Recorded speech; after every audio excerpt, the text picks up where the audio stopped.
اعوذ باللہ من الشیطان الرجیم بسم اللہ الرحمن الرحیم۔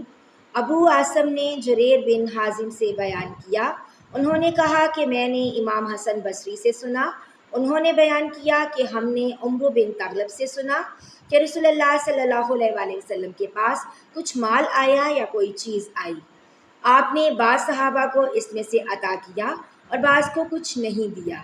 پھر آپ صلی اللہ علیہ وآلہ وسلم کو معلوم ہوا کہ جن لوگوں کو آپ نے نہیں دیا تھا انہیں اس کا رنج ہوا ہے،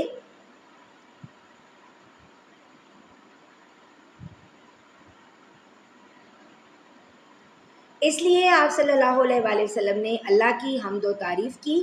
پھر فرمایا، اما بعد، خدا کی قسم میں بعض لوگوں کو دیتا ہوں اور بعض کو نہیں دیتا، لیکن میں جس کو نہیں دیتا وہ میرے نزدیک ان سے زیادہ محبوب ہے جن کو میں دیتا ہوں۔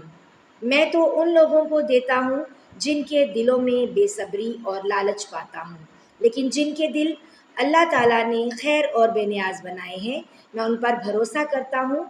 عمرو بن تغلب بھی انہی میں سے لوگوں میں سے ہیں۔ اللہ کی قسم، میرے لیے رسول اللہ صلی اللہ علیہ وآلہ وسلم کا یہ ایک کلمہ سرخ اونٹوں سے زیادہ محبوب ہے۔ صحیح بخاری حدیث نمبر 923۔ ابن شہاب نے کہا کہ مجھے عروہ نے خبر دی کہ حضرت عائشہ رضی اللہ تعالیٰ عنہا نے انہیں خبر دی کہ رسول اللہ صلی اللہ علیہ وآلہ وسلم نے رات کے وقت اٹھ کر مسجد میں نماز پڑھی اور چند صحابہ بھی آپ صلی اللہ علیہ وآلہ وسلم کی اقتداء میں نماز پڑھنے کھڑے ہو گئے۔ صحابہ رضوان اللہ علیہم نے دوسرے لوگوں سے صبح کو جب اس کا ذکر کیا تو چنانچہ دوسرے دن اس سے بھی زیادہ لوگ جمع ہو گئے اور آپ کے پیچھے نماز پڑھی۔ دوسری صبح کو اس کا چرچا اور زیادہ ہوا۔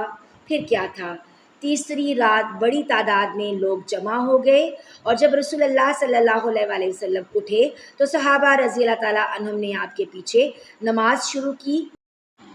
چوتھی رات جو آئی تو مسجد میں نمازیوں کی کثرت سے تل دھرنے کی بھی جگہ نہیں تھی، لیکن آج رات نبی صلی اللہ علیہ وآلہ وسلم نے یہ نماز نہ پڑھائی اور فجر کی نماز کے بعد لوگوں سے فرمایا، پہلے آپ نے کلمہ شہادت پڑھا، پھر فرمایا، اما بعد، مجھے تمہاری اس حاضری سے کوئی ڈر نہیں، لیکن میں اس بات سے ڈرا کہ کہیں یہ نماز تم پر فرض نہ کر دی جائے، پھر تم سے یہ ادا نہ ہو سکے گی۔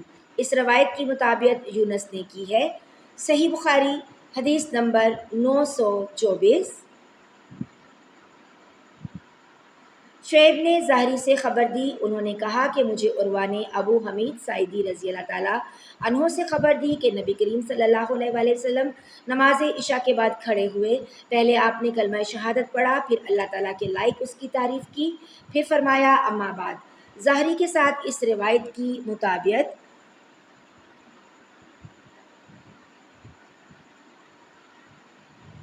ابو معاویہ اور ابو اسامہ نے حشام سے کی، انہوں نے اپنے والد عروہ سے اس کی روایت کی، انہوں نے ابو حمید سے اور انہوں نے نبی کریم صلی اللہ علیہ وآلہ وسلم سے کہ آپ صلی اللہ علیہ وآلہ وسلم نے فرمایا، اما بعد، اور ابو الیمان کے ساتھ اس حدیث کو محمد بن یحییٰ نے بھی سفیان سے روایت کیا، اس میں صرف اما بعد ہے۔ صحیح بخاری حدیث نمبر 925۔